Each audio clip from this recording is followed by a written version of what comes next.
Hello guys, good evening. Ito na yung ano natin, yung avocado na ginadgad. Tsaka meron tayo ditong olive oil at tsaka epicacin oil. Ayan, dadagdagan natin. Nilagyan ko na kanina pero kunti lang dagdagan natin. Legit to guys, panghilot sa sakit ng paa, pag masakit ang likod. Try ko na to. Na-try namin ng kasama ko. Ito yung ano namin tuwing gabi. Ito po ay olive oil at saka epicacin oil. Kung may alcohol din, pwede din po dagdagan. Pag may alcohol, pwede. Pero kami ano lang, olive oil at saka epicacin lang.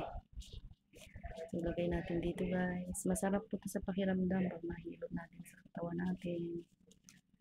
Kaya, sa mga katulad natin dyan na nagkakaedad na, ito lang gawin natin. Legit po talaga, 101% po. Ginagaranti ko kasi ito yung hilot namin ng kasama ko. Ito yung gabi. Hindi lang, actually hindi lang sa gabi.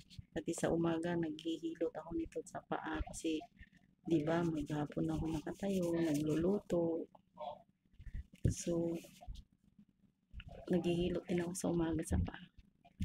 Protection ba sa pagtayo, pag-akyat sa hagdanan. Yan. So, hanggang sa Pilipinas talaga gagawin ko na to.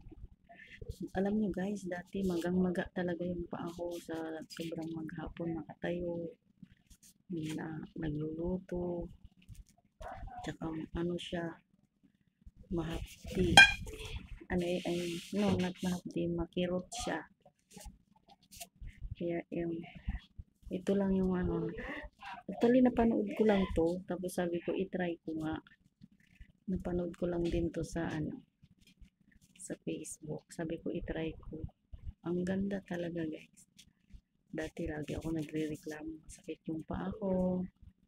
Hindi ako nakakatulog sa gabi kasi makirot.